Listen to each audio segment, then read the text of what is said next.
So how do laws get made? Well, the key thing that you need is parliamentary time, the ability to put a motion before the House in order to debate it. Uh, the government obviously controls the majority of laws that get made. They get to put them in what's called the King's Speech or the Queen's Speech, and that outlines what their legislative programme is going to be over the course of the year. Opposition parties get opposition day debates. They get to try and push for things within their particular remit. But there are also ways that backbenchers can try and influence these things. Um, you hear sometimes about early day motions. They don't really affect this stuff at all. Essentially, they're petitions signed by MPs.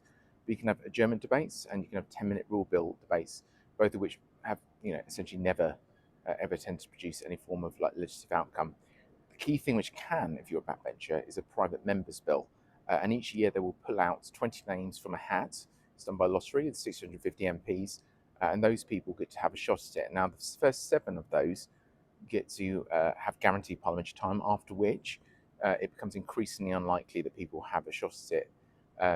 Up to, I think, the most recent number or highest number that's been reached in recent years has been backbench bill number 12.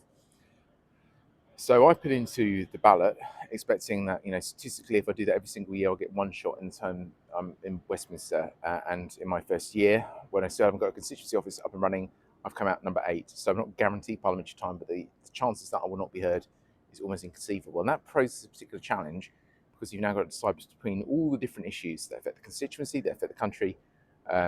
What is it that we would need to have a law passed on that is not currently on the agenda? A lot of things like social housing, they're coming forward anyway. A lot of things like workers' rights are coming forward anyway. You can move amendments to those things. But when it comes down to new things that we can try and move, well, that's a new question. And you would not believe how many lobbyists have been hammering my inbox.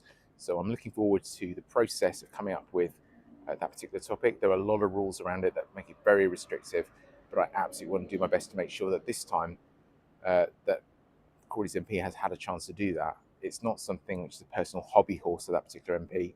It's something which really will make a difference to the constituency and the country at large.